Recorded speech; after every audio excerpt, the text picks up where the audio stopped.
My name is Princess Samantha, and I'm about to tell you something that most people won't believe. Something that defies logic, that challenges everything we think we know about reality, that sounds impossible even as I say the words.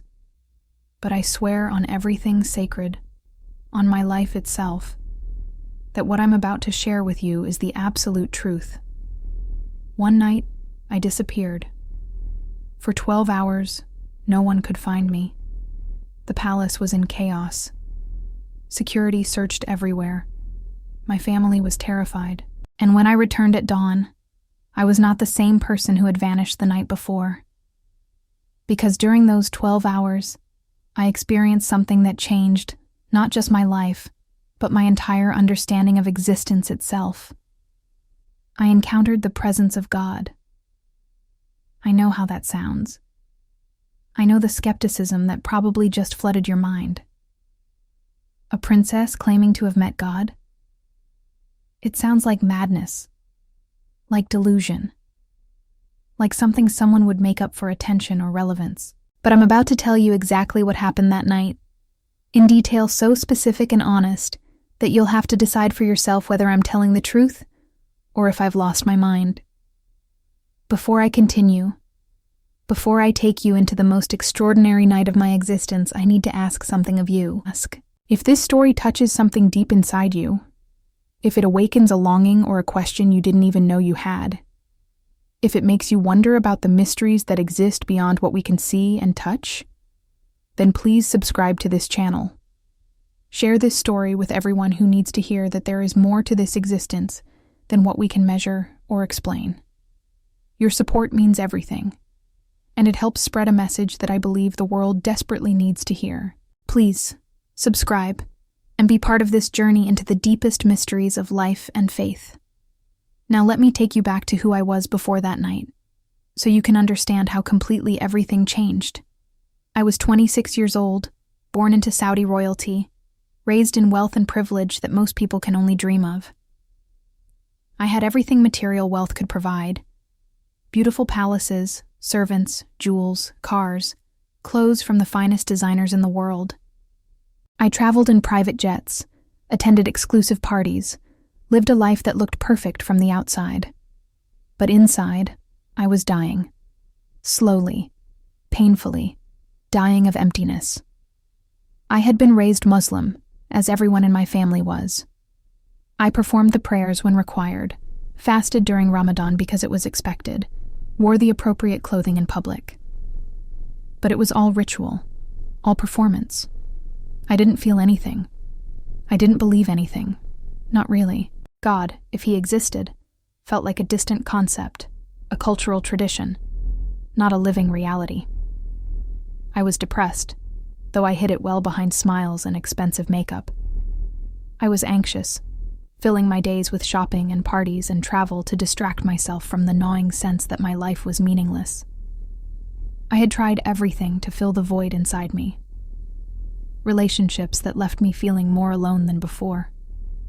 Material possessions that brought momentary pleasure but no lasting satisfaction. Achievement and recognition that felt hollow the moment the applause faded. Nothing worked. Nothing filled the emptiness. And I was starting to wonder if maybe this was all there was. If maybe life was just this endless cycle of temporary distractions from the fundamental meaninglessness of existence.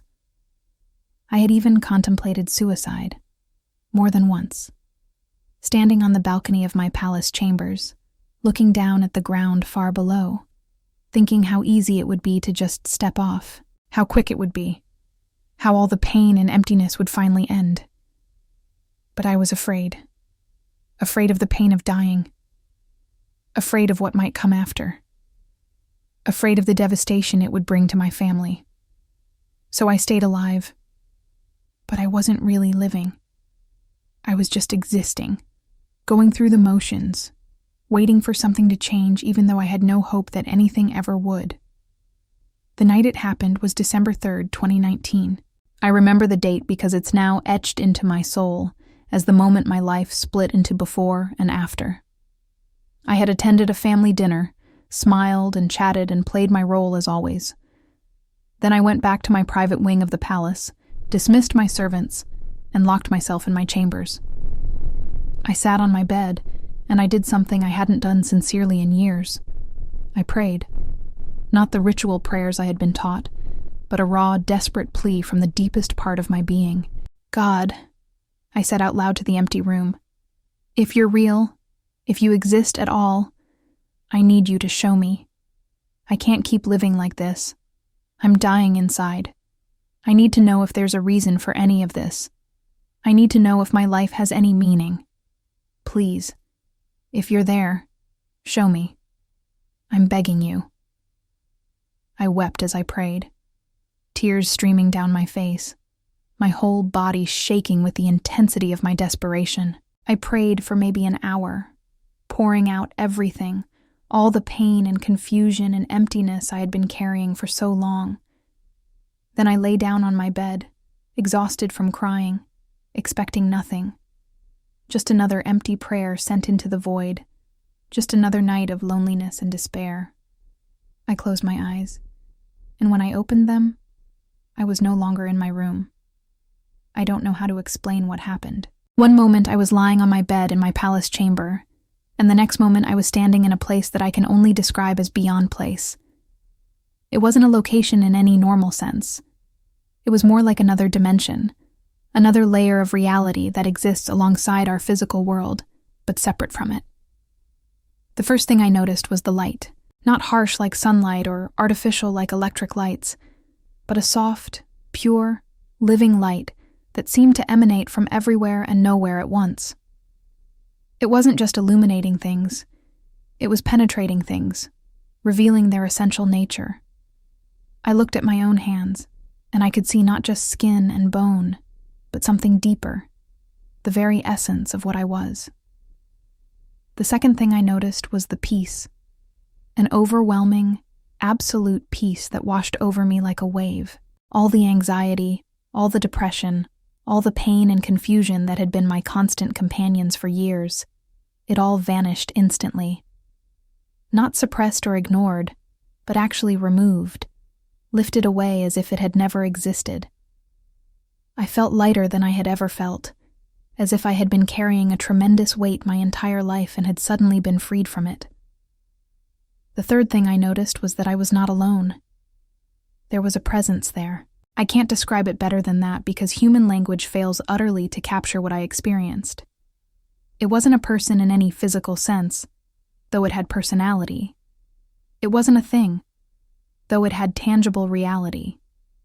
It was pure presence, pure being, pure love and power and knowledge all rolled into something so immense and yet so intimate that I can hardly comprehend it even now. And I knew, with absolute certainty, that transcended all doubt, that this was God, the creator of everything, the source of all existence, the one I had been crying out to just moments before. I fell to my knees, not out of ritual or training, but because my legs simply wouldn't hold me in the face of such overwhelming holiness. I was terrified and awed, and filled with a joy so intense it was almost painful. I was acutely aware of every wrong thing I had ever done, every selfish choice, every moment of cruelty or indifference. I felt completely exposed, as if every secret of my heart was laid bare before this presence. And I knew I should have been destroyed. This was perfect holiness, and I was so far from perfect. This was pure light, and I had so much darkness in me. I should have been annihilated by the sheer contrast. But instead, I felt loved. Loved with an intensity and completeness I had never experienced from any human being. Loved not despite my flaws, but with full knowledge of them. Loved not for what I had accomplished or what I could offer, but simply for existing, for being who I was. And then God spoke to me. I don't mean I heard a voice with my ears. It was more like thoughts and feelings and knowledge being placed directly into my consciousness. Communication that bypassed language altogether and went straight to understanding. But if I translated into words, this is what I heard. Samantha, beloved daughter, I have heard your cry. I have always heard you, even when you thought I was silent. I have been waiting for you to call out to me with your whole heart. I tried to speak, but I couldn't form words. All I could do was weep, tears of release and relief, and overwhelming emotion streaming down my face. You have been searching for meaning in all the wrong places, the presence continued. You have tried to fill the emptiness inside you with things that cannot satisfy because they were never meant to. You were created for connection with me, and nothing else will ever complete you. Why? I finally managed to whisper. Why did you make me this way? Why create this need for you, and then seem so distant? I am never distant, came the response, and it was filled with such tenderness that I wept harder. You have been distant from me. You have filled your life with noise and distraction to avoid hearing my voice. But I have always been here, waiting for you to stop running and turn toward me. I don't know how, I said. I don't know how to connect with you. I don't know how to fix this emptiness. You cannot fix it, but I can. If you surrender to me, if you stop trying to control everything and trust me with your life, I will transform you. I will fill you with purpose and peace that you cannot imagine. But you must choose. I will never force myself on you. You must choose to open your heart to me completely. I felt a moment of fear then. Surrender meant giving up control. It meant letting go of my plans, my desires, my whole carefully constructed life. It meant becoming vulnerable in a way I had never allowed myself to be. But then I remembered the emptiness, the pain, the years of searching for something to fill the void. And I realized I had nothing to lose. My way wasn't working. My control was an illusion. My carefully constructed life was a beautiful cage that was slowly killing me. Yes, I whispered. Yes, I surrender. I don't know what that means or how to do it, but yes. Take my life. Transform it. Fill it. Use it. I'm yours. The moment I spoke those words, something broke open inside me. It felt like chains I didn't even know I was wearing, suddenly shattered and fell away. Light flooded into places in my soul that had been dark for so long I had forgotten they existed. Joy bubbled up from somewhere deep inside me, pure and clean and overwhelming. And then God showed me things. I don't know if they were visions, or actual experiences, or something in between, but I saw my life from His perspective. I saw all the moments He had been there that I hadn't noticed, all the times He had protected me, guided me, provided for me, all the prayers I thought had gone unanswered, that He had actually answered in ways I couldn't see at the time. I saw the pain I had experienced, and I saw how He had been with me in every moment of it, weeping with me, carrying me when I couldn't walk on my own. I saw that He had never abandoned me, that I was the one who had turned away from Him. I saw my future too, though not in specific details. I saw a life filled with purpose, with meaning, with impact. I saw myself helping others, bringing hope to people who were as lost as I had been. I saw that my suffering hadn't been meaningless, that it could be transformed into something beautiful if I would let Him use it. And I saw the truth about existence itself. I saw that everything I could see and touch, all the material world I had been so focused on, was just the surface. Underneath and around and through it all was a spiritual reality that was more real, more solid, more important than anything physical. I saw that we are spiritual beings having a temporary physical experience, not physical beings hoping for something spiritual. I saw heaven, though I can't describe it adequately, beauty beyond description, joy beyond measure, love beyond comprehension. And I saw that this wasn't just some distant place we go when we die, but a reality that we can touch even now, that interpenetrates our world if we have eyes to see it. I saw hell too. and it was more terrible than any human imagination has conceived. Not because of fire or physical torture, but because it was complete separation from God, total isolation, absolute emptiness. It was everything I had been feeling for years but magnified infinitely and made permanent. And I understood that hell isn't something God inflicts on people, but something people choose by rejecting Him, by insisting on living separate from the source of all love and life and meaning. I don't know how long this experience lasted in earthly time. It felt like hours, like days, like no time at all. Time worked differently there, or didn't work at all in the way we understand it. But eventually, I became aware of God speaking to me again. "You must return now," the presence said. "You have work to do, lives to touch, light to shine in dark places. But you will never be alone again. I am with you always. When you feel distant from me, it is only because you have stopped paying attention, not because I have left. Call on me, and I will answer. Seek me, and you will find me. Trust me, and I will guide you." "I don't want to go back," I said, and I meant it with everything in me. The peace I felt here, the joy, the completeness, the absence of all pain and confusion. Why would I ever want to leave this? "You must," came the response, firm but loving. "There are people who need you. Your story will bring hope to many who are as lost as you were. Trust me. What I have for you in this life is beautiful, even if it includes difficulty. And this place, this peace, this joy, it will wait for you. When your work is done, you will return here permanently." And then I was back in my room, lying on my bed, gasping as if I had been underwater and had just broken the surface. I sat up, disoriented, looking around at my familiar surroundings that now seemed strange and faded compared to where I had just been. I looked at the clock. It was 6:47 a.m. The sun was just beginning to rise. I had entered my room at 7 p.m. the night before. 12 hours had passed, though it felt like both an instant and an eternity. I got up and went to the mirror. I looked different. My eyes were different.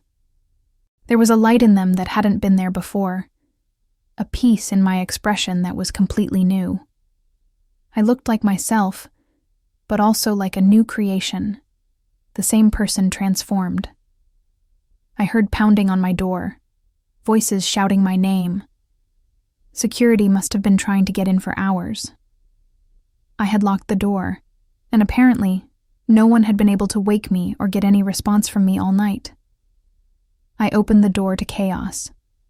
Guards, servants, my mother, all flooding into the room with expressions of relief and anger and confusion. "Where were you?" my mother demanded.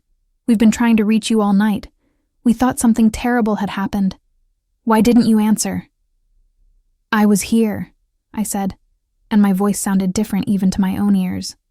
Calmer, more grounded, filled with something I couldn't name. "We were here," one of the guards protested. "We pounded on this door for hours. We heard nothing from inside. We were about to break it down." I couldn't explain it. Somehow, during those 12 hours, I had been unreachable, untouchable, existing in two places at once, or perhaps removed from this place entirely. I don't understand the mechanics of it. I only know what I experienced. "I'm fine," I said to all of them. "Better than fine. Something happened tonight. Something I need to tell you all about." And I did. I told them everything. My mother thought I had lost my mind. My sisters were frightened. The palace imam was called, and he listened to my story with a grave expression. "This was not from Allah," he declared. "This was jinn, demons deceiving you. You have been led astray." But I knew the truth in my bones. What I had experienced was not deception. It was the most real thing I had ever encountered. More real than the palace around me. More real than my own body. More real than anything I could see or touch.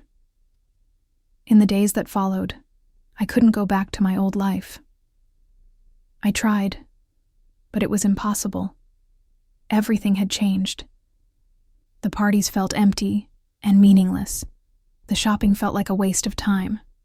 The gossip and drama that had once consumed my attention seemed incredibly petty. I started reading religious texts voraciously. Not just Islamic texts, but Christian, Jewish, Buddhist, Hindu texts. I was searching for understanding, for context for what I had experienced. And I found resonances in all of them, echoes of truth that pointed to the same ultimate reality I had encountered. But I also found that religious institutions, all of them, had a tendency to try to box God in, to create rules and regulations that often obscured more than they revealed. God was bigger than any religion, more mysterious than any theology could fully capture. I started reaching out to people who were suffering, using my position and resources to help them. Not out of duty or guilt, but because I couldn't not do it.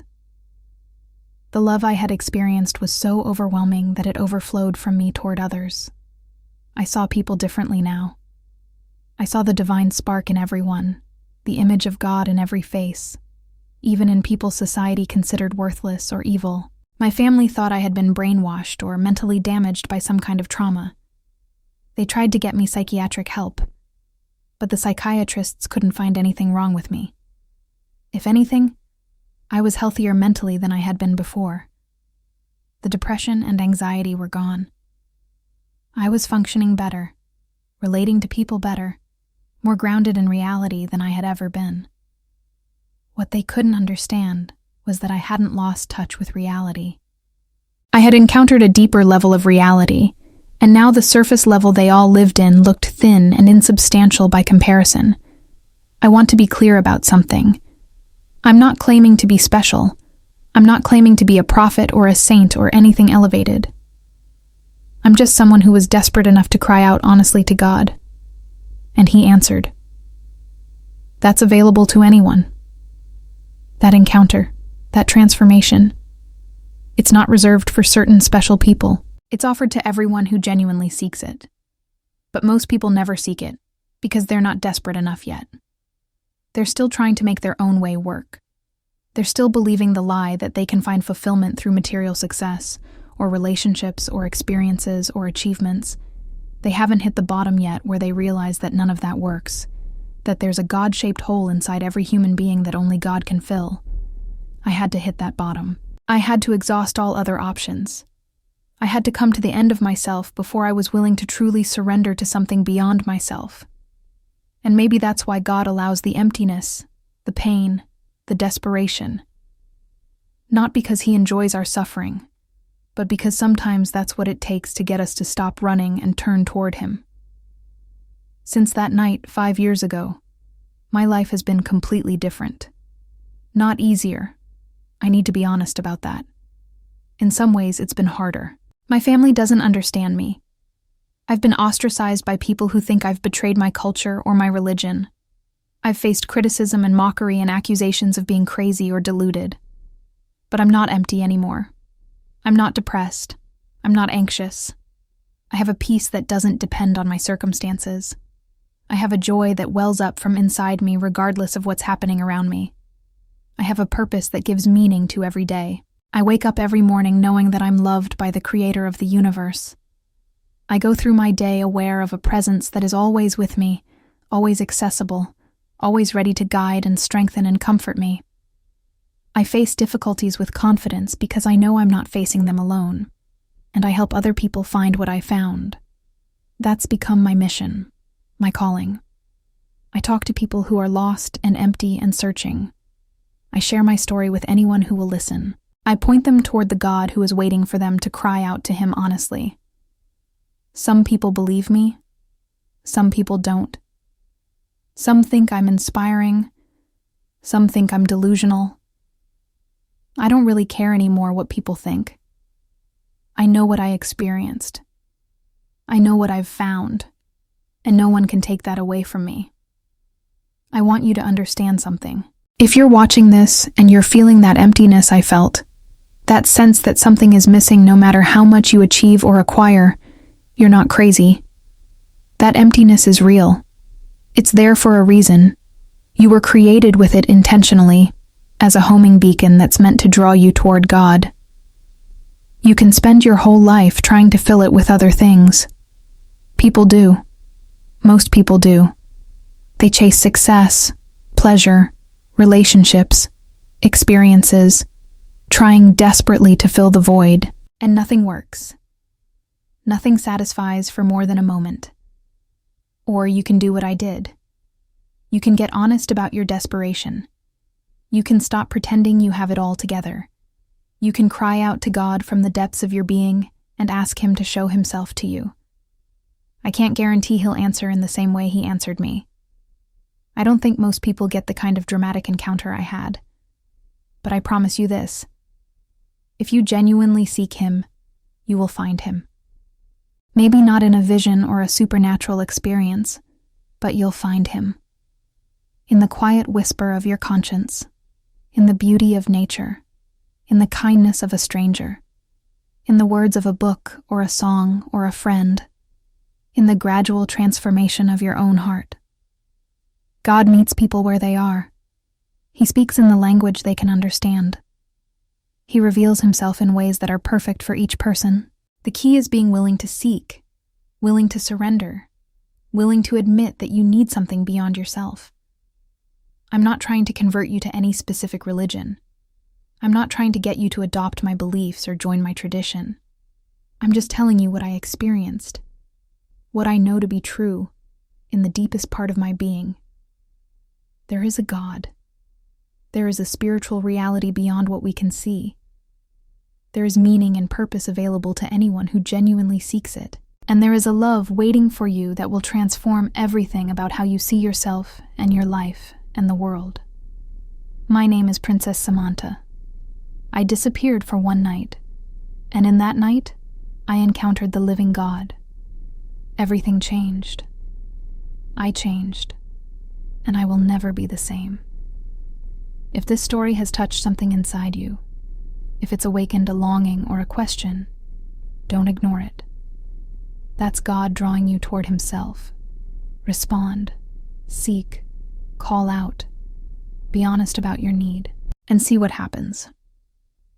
Subscribe to this channel if you want to hear more about my journey, about how I've navigated life after that encounter, about the challenges and joys of living with awareness of spiritual reality in a materialistic world. Share this with anyone who needs to hear that there's more to life than what we can see and touch. And most importantly, don't settle for emptiness. Don't resign yourself to a life of quiet desperation and temporary distractions. There's something more available to you. Something real and lasting and transformative. You just have to be brave enough to seek it. Thank you for listening to my story. Thank you for being open to the possibility that there's more to reality than what we've been told. And thank you for being part of this journey into the deepest mysteries of existence. May you find what I found. May you experience the love I experienced. May you know with certainty that you are not alone, that you were created for a reason, that your life has meaning and purpose beyond anything you've imagined. The God who met me that night is waiting to meet you too. All you have to do is call out to Him with your whole heart. What are you waiting for? You.